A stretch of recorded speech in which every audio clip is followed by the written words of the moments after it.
Audio Jungle.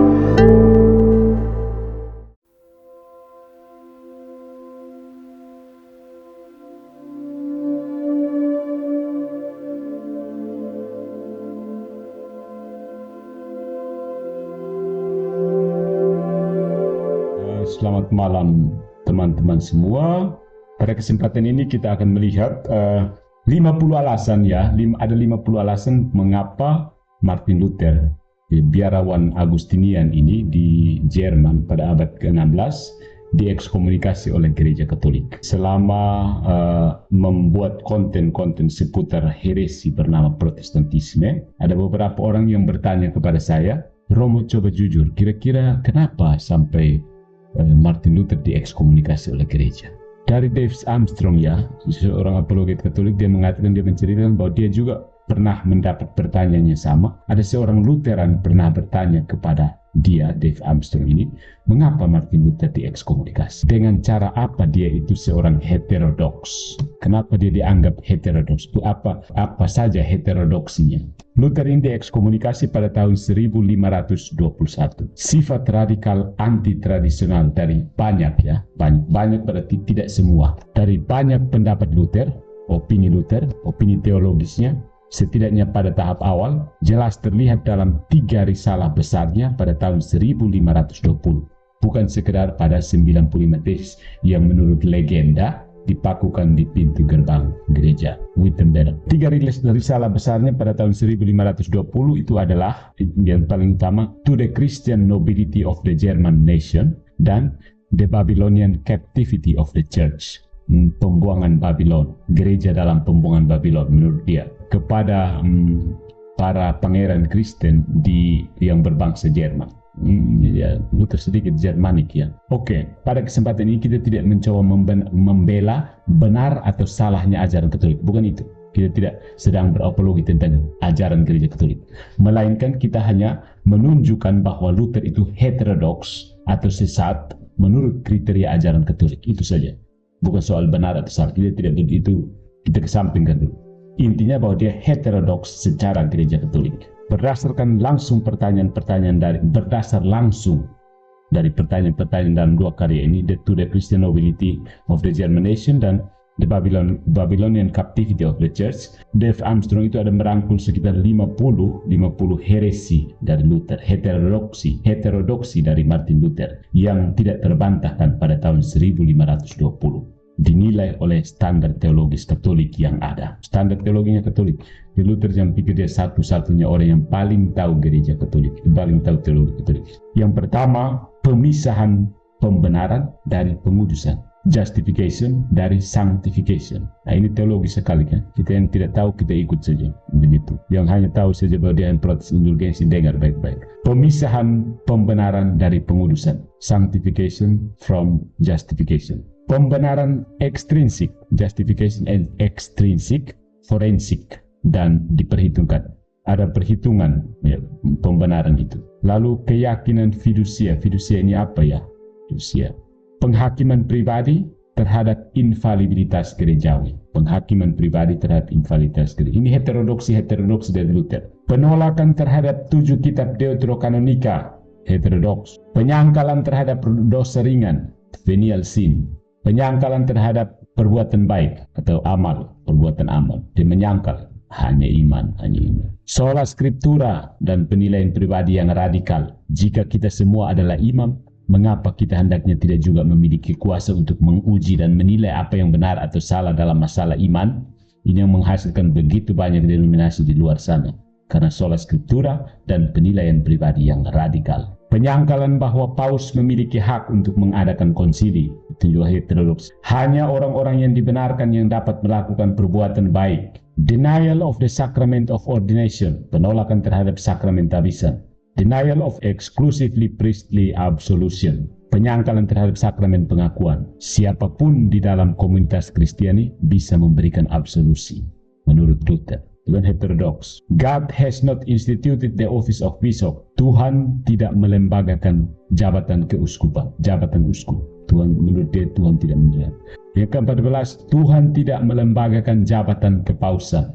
Ini kan banyak muncul di heterodoksi sekarang yang sementara berkeliaran di sini. Tuhan tidak menginstitusikan jabatan kepausan. Itu jelas sekali dalam vidi-vidi saya terakhir tentang paus. Priest have no special indelible character. Imam tidak punya karakter spesial dan indelible. Indelible itu artinya tak terhapuskan ya. Delete. Kita punya kata delete artinya ada delabel. Delibel. Delibel artinya bisa terhapuskan. Indelible artinya tidak bisa terhapuskan. Nah, Luther menyangka priest have no special indelible character. Imam tidak punya karakter yang tak terhapuskan dan tidak spesial, tidak khusus. Temporal authorities have power over the church, even bishop and pope. Otoritas temporal, otoritas paruh waktu, sementara waktu itu punya kekuatan di atas gereja, sekalipun itu uskup dan para paus. The Pope should have no authority over the emperor. Menurut dia, paus tidak boleh punya kuasa atas kaisar. Itu kan semacam ada desakan dari pangeran-pangeran di ini apa kan? Di Jerman kan? Kan dari bukunya yang berjudul To the Christian Nobility of the German Nation. Kan dia membela pangeran-pangeran Jerman yang malas bayar pajak itu. Yang ke-17, vows of celibacy are wrong and should be abolished. Kaul selibat itu salah menurut Luther dan harus dihapus. Dan dia sudah menghapusnya dengan seorang mantan suster. Jadi dia hapus itu, dia minta orang lain juga supaya sama-sama hapus kaul selibat. Yang ke-18, heterodoksi ke-18, denial of papal infallibility. Penyangkalan terhadap infalibilitas paus. Yang berikutnya, unrighteous priests or popes lose their authority. Imam atau paus yang tidak benar, moralnya tidak benar, itu kehilangan otoritas. Menurut Luther kan, imam yang tidak benar atau uskup yang tidak benar kehilangan otoritasnya. Ini salah satu heterodoksi. Yang ke-20, the keys of the kingdom were not just given to Peter. Kunci-kunci kerajaan surga tidak hanya diberikan kepada Petrus, tetapi juga kepada Luther menurut dia. Begitu. The keys of the kingdom were not just given to Peter. Heterodoks ini memang saya juga dapat kunci loh. Berikutnya, private judgments of every individual to determine matters of faith. Private judgment, penilaian pribadi dari setiap orang untuk menentukan hal-hal iman. Yang penting saya dan Yesus kan, yang penting saya dan saya punya Alkitab. Saya masuk di kamar, tutup pintu rapat-rapat, saya baca Alkitab, lalu bertemu Yesus di situ. Private judgments of every individual to determine matters of faith. Dan berikut lagi, denial that the Pope has the right to confirm a council.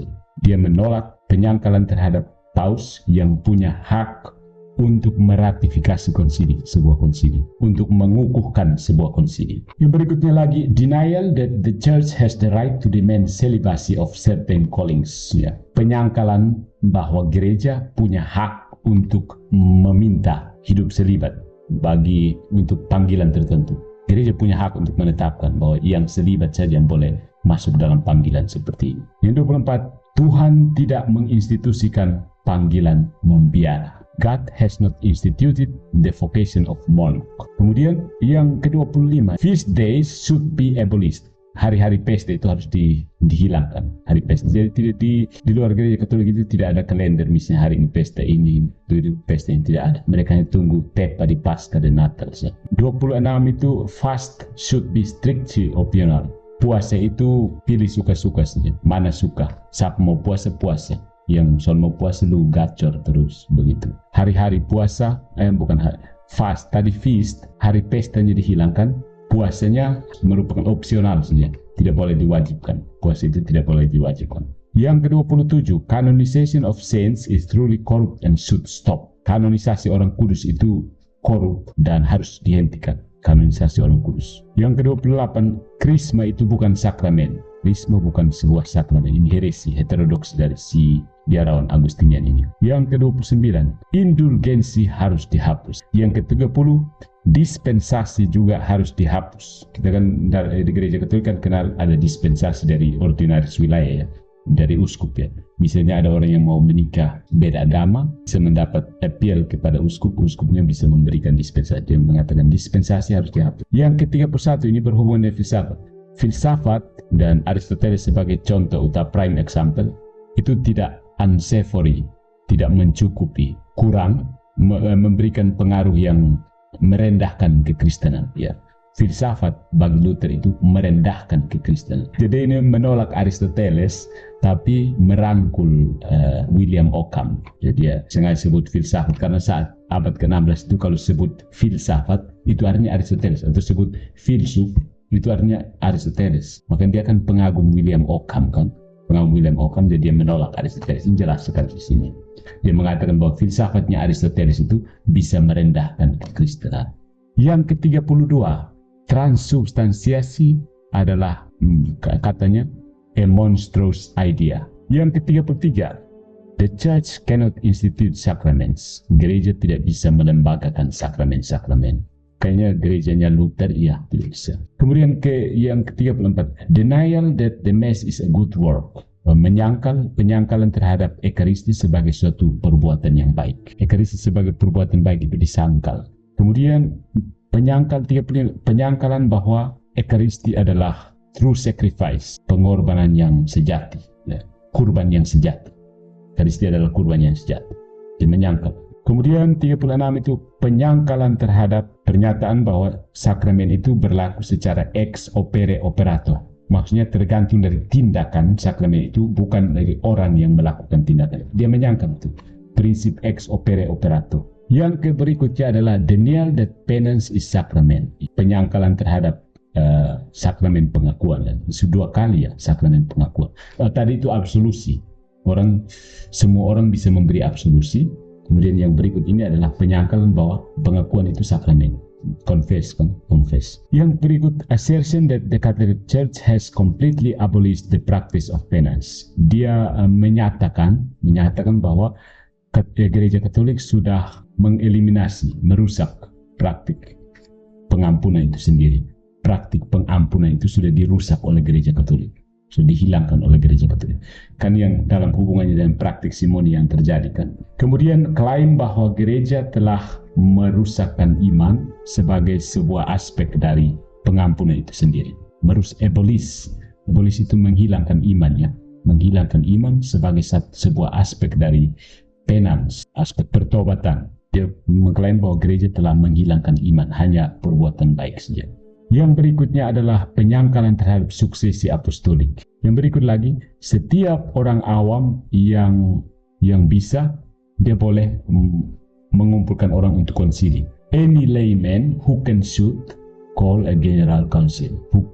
Should call a general council. Orang awam manapun yang bisa, yang mampu, bisa memimpin konsili, maksudnya bisa mengundang untuk konsili. Jadi tidak tunggu paus atau uskup yang panggil untuk konsili, setiap orang awam bisa panggil untuk konsili. Yang berikutnya lagi adalah tindakan-tindakan penitensial adalah tidak berguna, tidak layak, worthless. Penitential works are worthless. Kita kan kalau sakramen pengakuan, sudah pengakuan kan diberi penitensi kan, selain absolusi diberi penitensi. Menurut Luther yang adalah seorang imam yang tiap hari kasih sakramen pengakuan itu, menurut dia penitensi itu worthless, tidak layak, tidak berguna. Lalu yang berikutnya lagi, the 7 sacraments lack any biblical proof. Menurut dia 7 sakramen itu. Yang ke-44 ini juga penting ya, perkawinan itu bukan sakramen. Kawinan bukan sebuah sakramen. Jadi kalau di luar itu kawin begitu saja. Di luar gereja Katolik pokoknya kamu kumpul saja begitu. Marriage is not a sacrament. Itu hanya main-main saja. Yang ke-45, anulasi itu adalah konsep yang tidak berguna, senseless concept, dan gereja tidak punya hak untuk memberikan anulasi ini. Jadi itu punya hak untuk memberi anulasi. Berikutnya lagi, apakah perceraian itu diizinkan, itu terbuka untuk dibicarakan ya. Bolehkah menceraikan pasangan? Itu tetap terbuka, open question. Whether divorce is allowable is an open question. Jadi boleh bercerai atau tidak itu tetap terbuka untuk didiskusikan. Menurut dia, ini kan heresi kan, heterodox. Yang berikutnya lagi, divorced persons should be allowed to remarry. Orang yang bercerai harus diizinkan untuk menikah lagi. Yang berikutnya lagi, Yesus mengizinkan perceraian ketika seseorangnya berzina, ketika salah satu pasangannya berzina. Dan menurut dia, Yesus mengizinkan perceraian ketika salah satu pasangan berzina, committed adultery. Jesus allowed divorce when one partner committed adultery. Nah, yang ke-49, wah, the priest daily office is vain repetition. Bayangkan, doa berzikirnya imam sekarang yang wajib, yang kita punya sholat 7 hari dari gereja Katolik, sholat 7 waktu itu dianggap sebagai bertele-tele kan. Teman-teman kita yang di luar gereja Katolik biasa mengatakan selain rosario, tapi ini bukan saja rosario menurut si Martin Luther, yang adalah biarawannya. Saya yakin tiap hari dia doakan ofisi ini, sholat 7 waktunya orang Katolik ini. Dia mengatakan bahwa brevir itu ofisi itu hanya vain repetition, pengulangan yang bertele-tele, pengulangan yang sia-sia, repetisi sia-sia. Dan yang ke-50, extreme unction is not a sacrament. Pengurapan terakhir itu bukan sakramen. Sakramen, tidak ada sakramen pengurapan orang sakit. Hanya ada 2 sakramen menurut Luther, baptis dan ekaristi. Nah, dari ke-50 heterodoksi Martin Luther, biarawan Agustinian di Jerman abad ke-16 ini, sangat jelas bahwa Luther adalah heretik dan bahwa gereja tidak berkewajiban untuk bahkan bersaing dengannya di Diet of Worms pada tahun 1521. Jadi tidak perlu maksudnya berdebat apa segala, tidak, jelas-jelas kau heresi mau debat apa lagi. Kau pergi sana kumpul dengan orang-orang yang setuju dengan heresi tersebut, begitu. Bukan datang debat dengan orang yang sudah buang itu heresi. Mau supaya orang yang buang itu heresi mau jilat kembali duda, begitu, sehingga datang ajak debat dengan Luther. Jadi gereja Katolik tidak berkewajiban untuk atau bahkan bersaing dengan dia di Diet of Worms pada tahun 1521. Dan sama jelasnya bahwa gereja harus menuntut dia agar dia menarik kembali, meninggalkan dan berhenti mengajarkan hal-hal ini. Berhenti, stop. Dia menolak, ya biarawan ini menolak. Karena seperti yang dia implikasikan berkali-kali, dia lebih tahu lebih banyak daripada gereja. Bayangkan ada orang begitu bangganya bahwa dia tahu dari gereja yang hidup 1500 tahun. Tetapi tidak ada satu badan Protestan yang bertindak berbeda dulu atau sekarang dalam menghadapi 50 penolakan terhadap doktrinnya sendiri. Maksudnya begini ya, ungkapan dari Dave Armstrong ini jelas-jelas heresi ya. Jadi gereja tidak perlu berdebat dengan itu heretik begitu. Kalau sudah heresi ya heresi, kau keluar dan mau ajar, kamu mau buat apa dan itu heresi, terserah. Atau kamu lepas, buang itu ajaran dan ya, tarik kembali itu ajaran, tinggalkan atau berhenti ajar hal-hal seperti ini. Dan Luther menolak karena dia merasa dia lebih pintar daripada itu teolog-teolog sama itu. Kalau ada orang yang menolak doktrin kita, Protestan mana saja pasti akan panas seperti ini, ya kan? Protestan mana yang kau tidak panas kalau orang di dalam kau punya anggota sendiri lalu protes kau punya ajaran, pasti kau panas kah? Misalkan GXYZ, gereja XYZ, anggota dari gereja XYZ ini protes kepada pimpinan gereja XYZ bahwa ajarannya begini, saya menolak yang ini, saya menolak yang ini, ya. Apakah pimpinan gereja XYZ bilang, oh aku mencintaimu, teruskan ajarkan seperti itu? Tidak ada kan? Apa alternatifnya saudara-saudariku? Kita seharusnya percaya bahwa gereja seharusnya berkata seperti ini. Menurut Dave Armstrong, Luther, Anda benar tentang 50 masalah ini. Anda tahu lebih baik daripada seluruh gereja, sejarah gereja, dan semua hikmat orang-orang kudus di masa lalu yang telah mempercayai hal-hal ini.